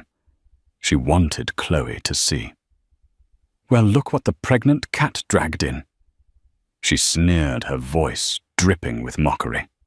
"Come to fetch your husband. We're a little busy reorganizing the company's assets." Liam's face, however, had gone chalk white. He scrambled away from Isabella, his bravado evaporating into sheer panic. "Chloe, honey, this isn't... It's a celebration, a business thing." Chloe's expression didn't change. She ignored Liam's frantic babbling completely. She took a slow, deliberate step into the room, her presence sucking all the air out. The click of her low heels on the marble floor was like the ticking of a clock counting down to an execution. "A celebration?" Chloe said, her voice soft but carrying an edge of polished steel. "How wonderful. It's always nice to mark a momentous occasion." She walked to the large desk, the one Liam was so proud of, the one purchased with her money. She placed the blue-bound document she was carrying on its gleaming surface with a quiet final thud. Isabella scoffed. "What's that, divorce papers? Don't worry. We've already had our lawyers look into it. Liam's entitled to half of the company's growth. I'll make sure he gets a good deal." A faint, chilling smile touched Chloe's lips. "It's not divorce papers. It's more of a founding document. You could even call it the company's constitution. You've both been working so hard at Aura. I thought you should finally read the fine print." Liam stared at the document as if it were a venomous snake. He recognized the binding. He swallowed hard, a knot of dread forming in his stomach. "Go on," Chloe urged, her voice dangerously pleasant. "Open it. I believe the most relevant section for tonight's reorganization is Article 7. Isabella, still brimming with misplaced confidence, snatched the document. "What is this nonsense?" She flipped it open, her eyes scanning the page with arrogant impatience. Liam leaned over her shoulder, his face a mask of growing horror. The silence that followed was absolute. It was a heavy, suffocating silence, as Isabella's eyes darted back and forth across the text, her brain struggling to process the legal jargon. Her smug expression began to crumble, replaced by a flicker of confusion, then disbelief, and finally dawning sickening terror. What is this?" she stammered, pointing a trembling finger at the page. "In the event of proven marital infidelity. This is insane. This can't be legal." "Oh, it's perfectly legal, Ms. Rosie," Chloe stated calmly. "It was signed, witnessed, and notarized 6 years ago. Liam agreed to every word." Liam felt his legs go weak. He sank into a nearby chair, his breath coming in ragged gasps. He read the clauses over and over, the words blurring into a nightmare. Ownership stake. Forfeited. Transfers in its entirety. Intellectual property. Reverts. Terminated for cause. My shares. He whispered, his voice hoarse. My shares are gone. They were never truly yours, Liam. Chloe said, her gaze finally falling upon him, cold and merciless. They were conditional, and you have violated the conditions. Spectacularly, I might add. Isabella's face contorted with rage. The Phoenix Project. That was my work, my strategy. You can't take that. According to Article 7, Section B, Subsection 2, I can and I have, Chloe countered, her voice unwavering. It was developed using my capital under the umbrella of my company. It belongs to me. As of this moment, Liam, you are no longer the CEO of Aura Innovations. And Ms. Rosie, you are no longer the COO. You are both terminated effective immediately for gross misconduct and conspiracy to commit corporate fraud. She pulled 2 more documents from her purse, their official termination letters. She placed them neatly on top of the prenup. Security is on its way up to escort you from the premises. Your corporate accounts have been frozen, and your access to all company systems has been revoked. You will be allowed to collect your personal belongings under supervision. I'd hurry if I were you. I don't think you'll find the company-funded lease on your apartment to be valid much longer, Isabella. The final calculated blow landed. Isabella stared at Chloe, her face a maelstrom of shock and hatred. The mockery was gone, replaced by the raw, ugly face of ruin. Liam just sat there, broken, staring at the documents that had just dismantled his entire life in a matter of seconds. He had flown too close to the sun, and Chloe hadn't just clipped his wings. She had taken the sun away. The arrival of the 2 security guards, stern men in crisp uniforms, shattered the stunned silence. Their presence was a stark physical manifestation of the power shift that had just occurred. Liam and Isabella were no longer executives. They were trespassers. Mr. Davenport, Ms. Rosie, the head guard said, his voice polite but firm. We've been instructed to escort you out. Reality crashed down on Liam. He sprang from his chair, his face pleading. Chloe, please don't do this. We can talk about this. I made a mistake, a terrible mistake. I love you. Think about our son. Chloe looked at him, and for the first time a flicker of emotion crossed her face. Not pain, but a profound, weary disgust. You thought about our son when you were planning to defraud his mother, when you were using his inheritance to fund your affair. Your love is as worthless as your signature on that contract. Don't you dare speak his name.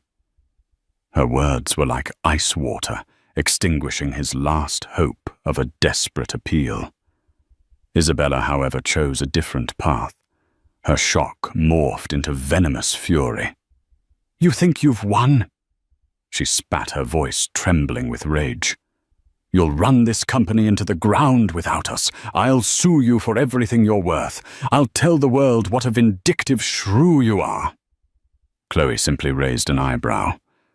You're welcome to try. But my lawyer, Ms. Albright, is currently filing a civil suit against both of you for conspiracy to defraud, seeking damages that will far exceed anything you could possibly hope to gain. Any reporter you speak to will also receive a very detailed, evidence-backed dossier of your activities. I wonder whose story they'll find more compelling." Isabella's face fell. She was a strategist. She knew when she was checkmated. There was no move left to make. The guards stepped forward, and the pathetic process of eviction began. Liam, utterly defeated, numbly gathered his briefcase and overcoat. Isabella, with one last hateful glare at Chloe, grabbed her purse. As they were led out of the office, they had once commanded the sounds of their footsteps, and the quiet murmur of the guards faded down the hall, leaving Chloe alone in the silent, cavernous space.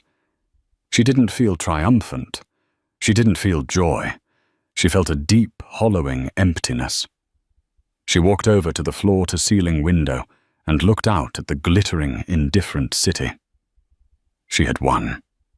She had protected her assets, secured her child's future, and exacted a swift and devastating price for their betrayal. But the marriage was a crater.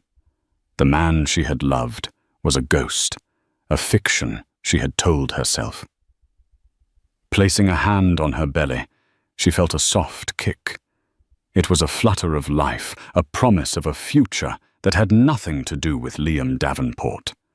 In that moment, the emptiness began to recede, replaced by a fierce, protective resolve. She was not just the woman who had lost a husband. She was the woman who was about to become a mother. The next few days were a blur of controlled, decisive action. With Eleanor Albright at her side, Chloe moved with surgical precision. She convened an emergency board meeting over the weekend, presenting the irrefutable evidence of the plot against the company. The board, comprised of shrewd investors who valued competence and profit above all else, were shocked but ultimately pragmatic.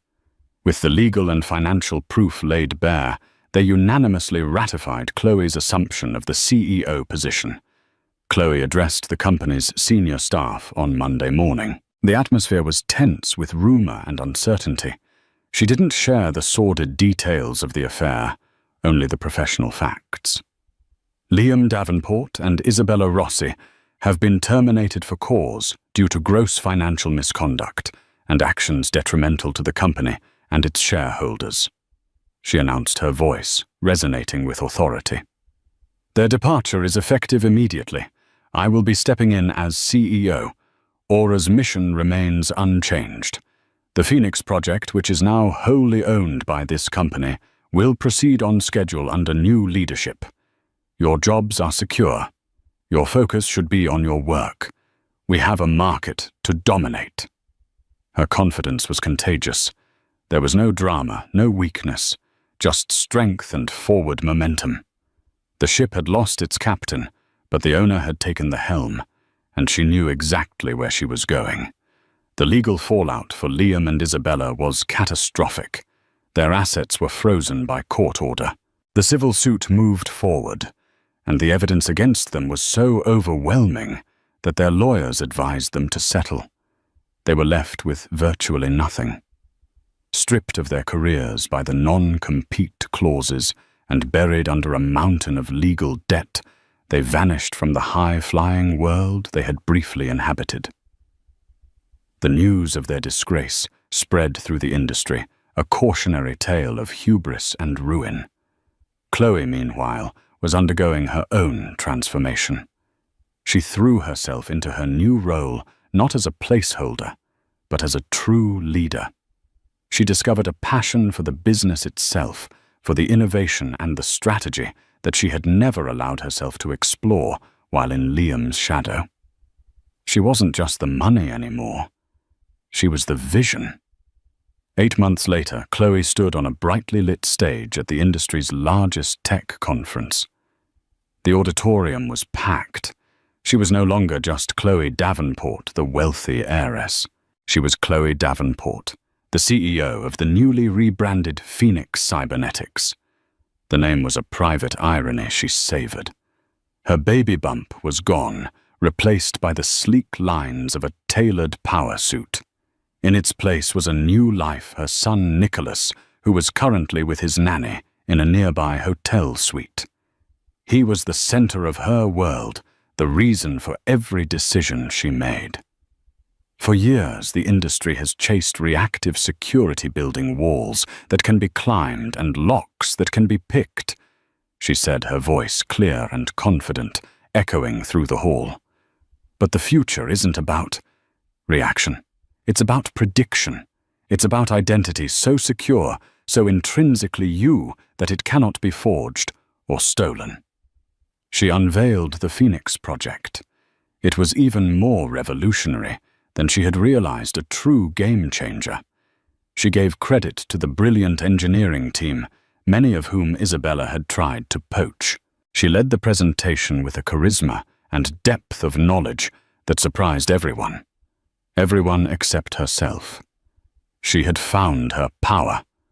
The launch was a staggering success. Phoenix Cybernetics' stock soared. Contracts poured in from governments and Fortune 500 companies.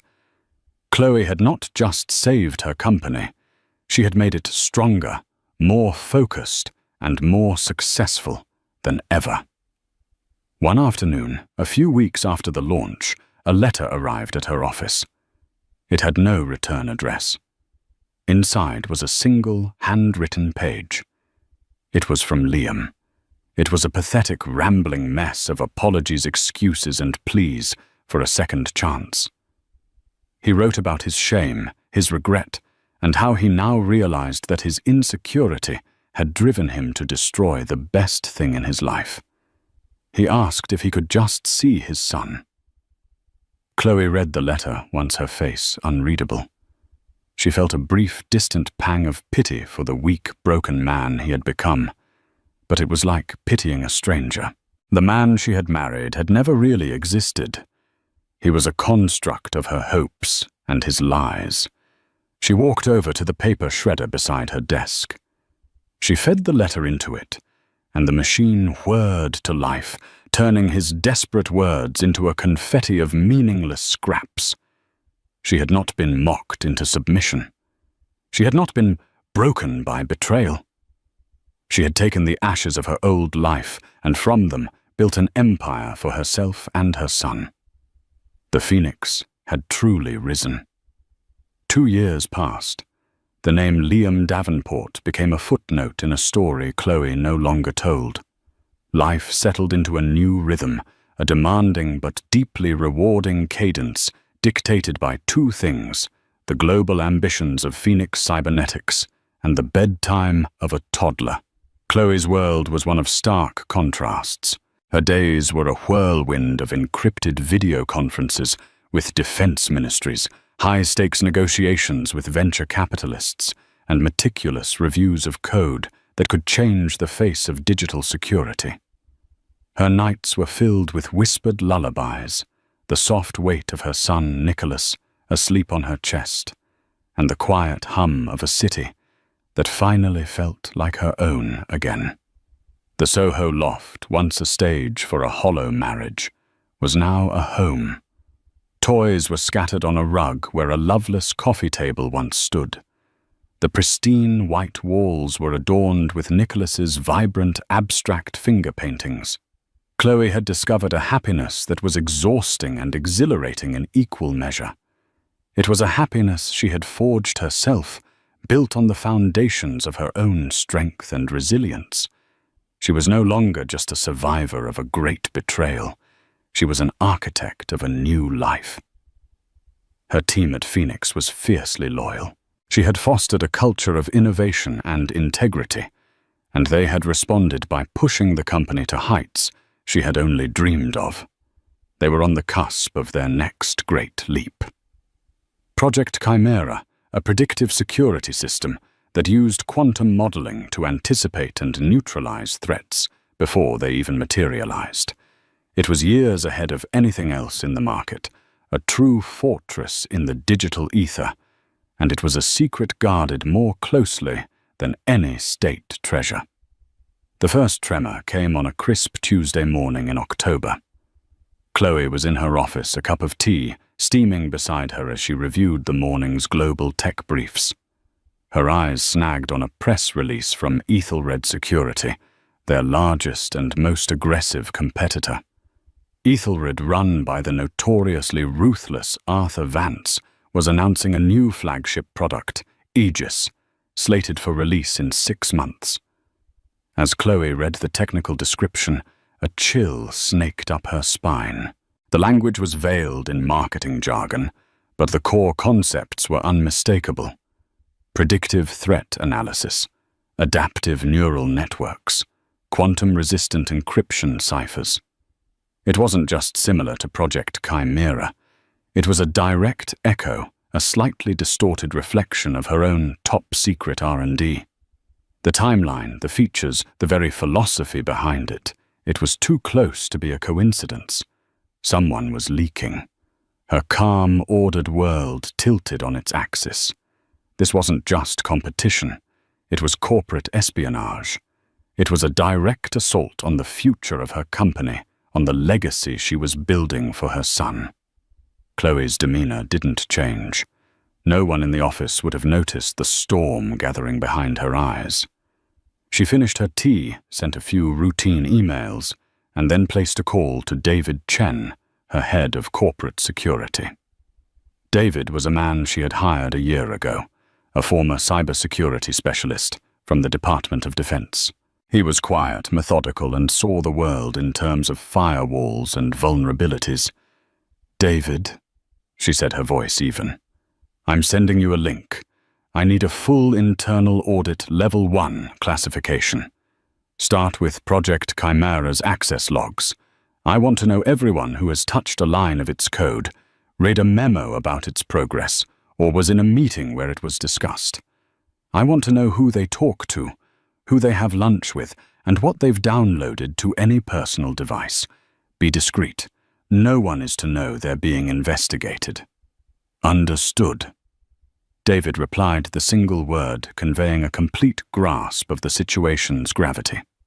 While David's team began their silent, sweeping search through the company's digital corridors, Chloe did what she did best. She prepared for war.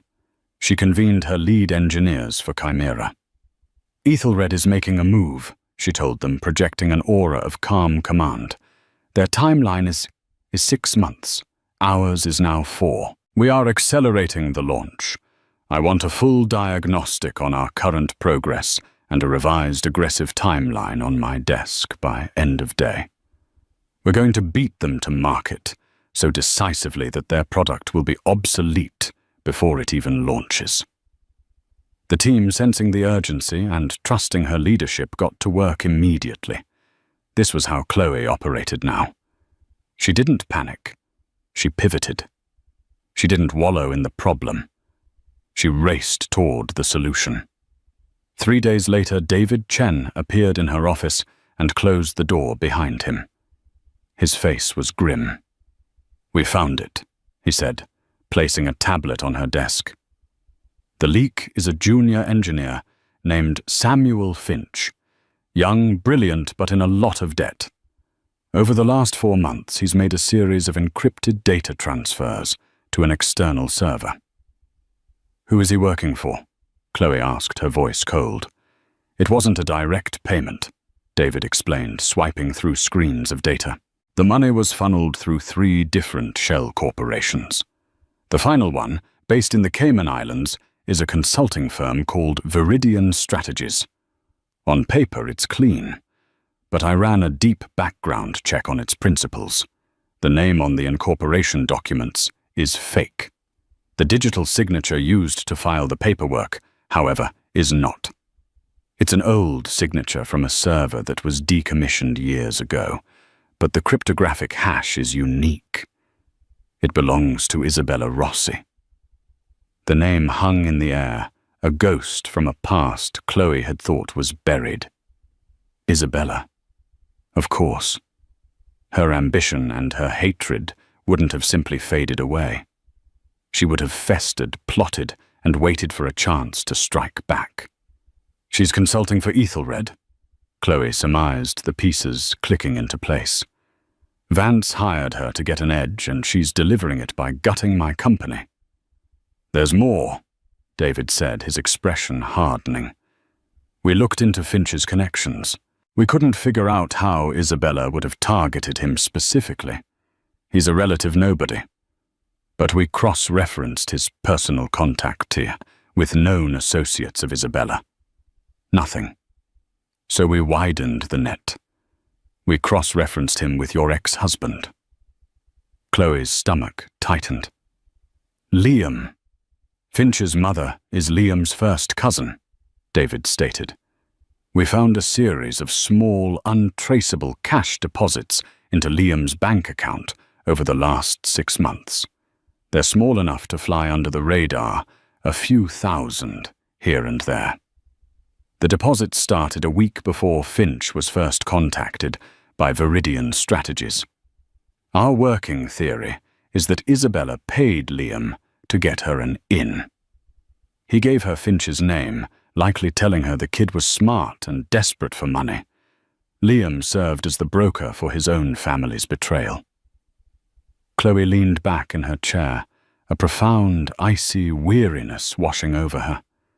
It wasn't shock or even fresh anger. It was a grim, final confirmation of Liam's character. He wasn't just weak. He was a black hole of integrity, willing to sell out anyone, even his own relatives, for a few $1,000s. His pathetic letter, which she had shredded 2 years ago, was just another performance. His ruin hadn't taught him humility. It had only made him cheaper. "Thank you, David," she said quietly. "Keep monitoring Finch, but don't make a move yet. I know how to handle this."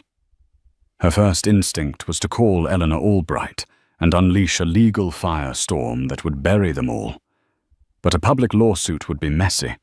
It would expose her proprietary data in court, cause panic among her shareholders, and cast a shadow on the Chimera launch. Isabella and Vance were counting on that. They were counting on a conventional war. Chloe was going to give them something else entirely. She called Arthur Vance's office. "This is Chloe Davenport," she told his surprised assistant. "I need 30 minutes with Mr. Vance. It's regarding the long-term security and liability of his company. It is a matter of extreme urgency." The meeting was set for the following day, at a neutral location, a private suite in a discreet downtown hotel. Chloe arrived with David and a single slim briefcase. Vance was already there, flanked by 2 of his own lawyers. He was a bull of a man with a florid face and an air of supreme self-confidence. "Ms. Davenport," he boomed, gesturing to a chair. "An unexpected pleasure. To what do I owe this mysterious summit?" "Mr. Vance." Chloe began skipping the pleasantries. "I'm here to offer you some unsolicited but vital business advice. You have a cancer in your organization, a cancer that is about to metastasize into a multi-billion-dollar lawsuit that will cripple your reputation and your stock price." Vance's smile tightened. "That's a bold accusation." "It's a statement of fact," Chloe said calmly. She opened her briefcase and had David connect a tablet to the room's large screen. "You recently hired a consultant operating under the name Viridian Strategies to assist with your Aegis project." On the screen, a picture of Isabella appeared, taken from her old Aura employee file. "Her real name is Isabella Rossi, my former COO. She was terminated for cause for conspiring to defraud my company. She is also under a 10-year global non-compete clause, which she has clearly violated by working for you." Chloe then had David display the evidence, one damning slide after another. The shell corporations, the payments to Liam, the data transfers from Samuel Finch's computer, the side-by-side comparison of Chimera's source code, and the stolen data. Vance's face slowly lost its color. His lawyers shifted uncomfortably, whispering to him. He had thought he'd hired a brilliant cutthroat strategist. He now realized he'd hired a corporate saboteur who had brought a ticking legal bomb into the heart of his company. "My Aegis project," he said, his voice strained, "is the result of our own internal R&D. Then you won't mind the injunction I'm prepared to file this afternoon, which will force you to submit your entire Aegis source code for third-party forensic analysis, Chloe countered smoothly. An analysis that will prove it is derived from stolen intellectual property. My legal team is confident. Are you? The trap was sprung. Vance was a predator, but he wasn't stupid. He knew a losing fight when he saw one. A public battle would be devastating for Ethelred, exposing their methods and making them radioactive to investors. What do you want? He asked, the bluster gone from his voice. It's very simple, Chloe said, leaning forward. First, you will terminate your relationship with Ms. Rossi and any of her shell companies effective immediately. Second, you will scrap Project Aegis completely. You will issue a press release stating that due to unforeseen development hurdles, the project has been shelved indefinitely. Third, you will hand over all the data you received from her, and I will have my team confirm it is wiped from your servers. You will do all of this, and in return, this conversation never happened. There will be no lawsuit, no public scandal. It was a brilliant move. She wasn't asking for money. She was surgically removing her competition and neutralizing Isabella in one clean, silent strike. Vance looked at his lawyers, who gave him a subtle nod. The choice was clear. Agreed. He ground out the word, tasting like ash in his mouth. Chloe stood up, her objective achieved. A pleasure doing business with you, Arthur. She walked out of the hotel suite, leaving the wreckage of Ethelred's ambitions behind her. Back in her car, the adrenaline began to fade. She hadn't felt the thrill of victory she expected. She just felt a deep, anchoring calm. She had faced the ghosts of her past, not with emotion, but with strategy. She had protected her company, her employees, and her son's future. That evening, she stood by the window of her loft, the city lights a tapestry below. She watched the monitor on the table where Nicholas was sleeping peacefully in his crib, one small hand clutching a stuffed bear. The world was full of predators like Vance and ghosts like Isabella and Liam. They would likely always be there, lurking in the shadows. But Chloe was no longer afraid of the dark. She was the one building the firewalls. She had learned that true security wasn't a fortress you could hide behind. It was the armor you wore every day, forged in fire, polished by experience, and reinforced by a love for what you were fighting to protect. And her armor was now impenetrable. That's the incredible story of how Chloe Davenport didn't just walk away from a heart-breaking betrayal, but turned it into the foundation of her own empire. It's a powerful reminder that true strength isn't about avoiding pain, but about how you harness it. She used their deceit as fuel and their arrogance as a weapon, proving that the smartest person in the room is always the one who's 3 steps ahead. What do you think was Chloe's most brilliant move? Was it the quiet investigation, the perfectly timed confrontation, or the way she rebuilt the company afterward? Let us know your thoughts in the comments below. We love hearing from you. If you were inspired by Chloe's story of intellect and resilience, please give this video a thumbs up, share it with someone who needs a dose of empowerment, and don't forget to subscribe and hit that notification bell for more stories of justice and incredible comebacks.